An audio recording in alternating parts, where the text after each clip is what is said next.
पर इस समय बहुत ध्यान देना है कि हम कैसे संग का रंग लगाए रहे। श्रेष्ठ संग है, बाप के संबंध के आधार पर हमारा संबंध जुड़ रहा है। जिन आत्माओं से बाप का संबंध नहीं है, उन आत्माओं से तो कहीं मेरा संबंध नहीं जुड़ रहा है। जिनका बाप से संबंध है, उनका हमारे साथ संबंध होना चाहिए। जिन आत्माओं का बाप से डायरेक्ट संबंध नहीं, उनसे हमारा संबंध नहीं जुटना चाहिए। अगर जुड़ता है तो वो आत्माएं अगले जन्मों में द्वापर युग से हमारे संसर्ग और संपर्क और संबंध में जरूर आवेंगी, और आवेंगी तो उनके संग का रंग हमको लगेगा। भले शुद्धोधन से सिद्धार्थ जन्म लेता है और सिद्धार्थ में महात्मा बुद्ध की सोल प्रवेश करती है, और शुद्धोधन राजा जो है वो अपने बच्चे से प्रभावित नहीं होता, धर्म में कन्वर्ट नहीं होता, बौद्ध धर्म नहीं अपनाता। लेकिन वो सिद्धार्थ जिसमें महात्मा बुद्ध की सोल प्रवेश करती है, वो प्रवेश करने वाली आत्मा क्योंकि नई आत्मा उतरी है, तो उस सिद्धार्थ के द्वारा ऐसा श्रेष्ठ और पावरफुल पार्ट बजाती है कि उसको शुद्धोधन राजा अपने देश से बाहर भी निकाल देता है, तो भी विदेशों में जाकर के अपने धर्म का तेजी से प्रचार करती है। इतनी तेजी से प्रचार करती है कि चीन, जापान जैसे देशों में जाकर के धर्म संस्था स्थापन कर देती है। देश देशांतर में उस बच्चे का नाम बाला होता है। शुद्धोधन राजा चमत्कृत तो हो जाता है कि मेरा बच्चा जिसे मैंने इस देश से बाहर निकाल दिया, वो कितनी कीर्ति अर्जन कर रहा है, कितनी आत्माएं उससे प्रभावित हो रही है। तो शुद्धोधन जो बाप बना हुआ है, राजा बना हुआ है भारत के अंदर, उसके अंदर उस बच्चे के प्रति मोह का संबंध जुट जाता है, और वो मोह 2-4 जन्म के बाद अपना प्रभाव दिखाता है। कोई भी कर्म है, अगर बहुत तीव्रता से किया जाएगा तो इस जन्म में भी फल दे सकता है और अगले जन्म में भी फल दे सकता है। अगर धीमी गति से किया जाएगा तो 2-4-8 जन्मों के बाद भी फल दे सकता है। तो शुद्धोधन राजा की वो बच्चे के प्रति मोह की वृत्ति 2-4 जन्म के बाद बौद्ध धर्म में उसको जन्म दिला देती है। किसको? शुद्धोधन का जाकर के बौद्ध धर्म में जन्म हो जाता है। तो बौद्धियों के साथ जन्म होगा, बौद्धियों के घरों में जाके जन्म होगा, तो संघ का रंग लगेगा या नहीं लगेगा? जरूर लगेगा। ये संघ का रंग लगाने की शूटिंग कहां की होगी? संगम युग में यहां शूटिंग कर ली। अच्छा चलो, वो तो आधार मूर्त आत्मा है सिद्धार्थ, जो बीज रूप शुद्धोधन से जन्म लेती है। लेकिन जो बीज रूप शुद्धोधन है, उसको भी तो कोई जन्म देने वाला बाप होता है। उसका बाप था राजा बिंदुसार। ये द्वापर युग की बातें हैं। उस समय बाप भी जिंदा रहता था बहुत वर्षों तक, और ग्रैंडफादर भी जिंदा रहता था। तो ग्रैंडफादर ने भी देखा कि मेरा पोत्रा कितना महान मान मर्तबे का अर्जन कर रहा है, और मेरे बच्चे से पैदा हुआ, तो फख्र उनको भी आता है। बल्कि पोत्रे की तरफ तो डाडे का ज्यादा ही प्यार जाता है, क्योंकि बाप अपनी मिल्कियत बच्चे को दे या न दे,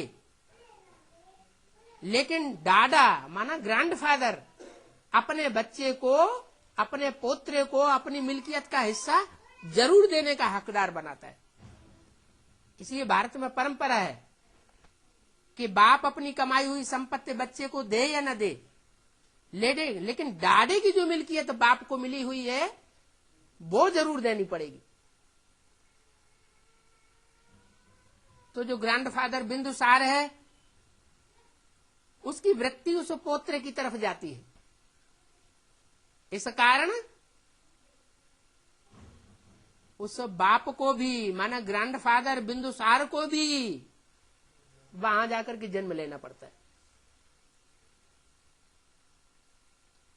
तो धर्म पिताएं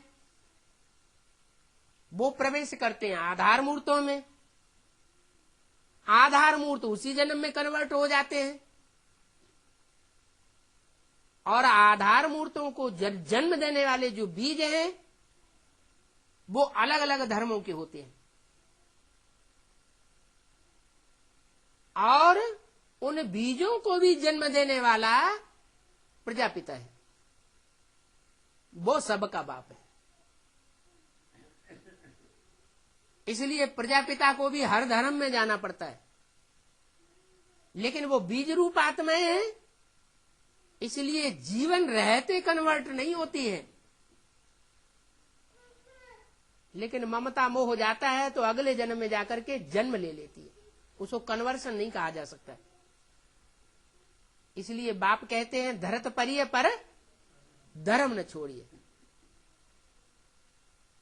माना शरीर भले छूट जाए, धरनी पर गिर जाए, लेकिन जीते जी अपने धर्म को छोड़ना नहीं है, तो उसको कन्वर्ट होना नहीं कहा जाएगा, क्योंकि ये बाप के डायरेक्ट बच्चे हैं। बाप कहते हैं बच्चे मैं विदेशी बनकर के आया हुआ हूं, क्या जो धर्म पिताएं हैं वो आधार मूर्तों में प्रवेश करते हैं। आधार मूर्त बीजरूप आत्माओं से जन्म लेते हैं और उन बीजरूप बापों को जन्म देने वाला एक बाप है, जैसे सब बापों का बाप कहा जाता है। वो भी कन्वर्ट नहीं होता, उसके बीजरूप बच्चे भी कन्वर्ट नहीं होते, लेकिन प्रभावित हो जाते।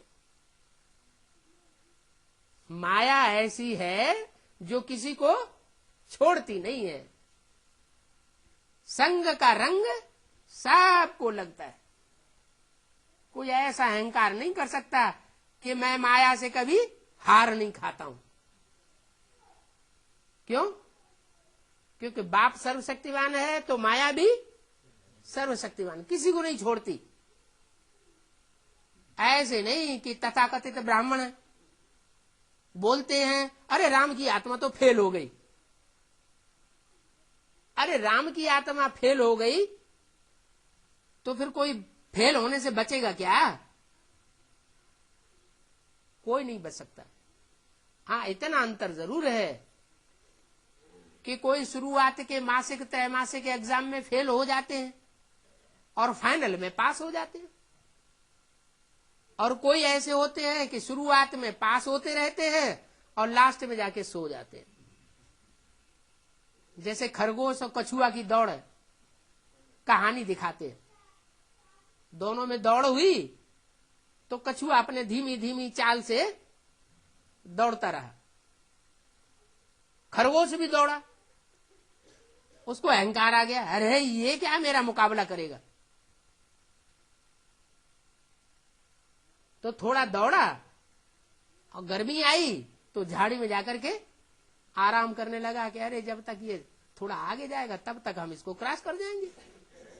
नींद आई तो बस गया। यहां भी बच्चों को नींद आती है। कुंभकर्णों का संग लगा हुआ है 63 जन्मों का। वो संग का रंग अपना प्रभाव दिखाता है।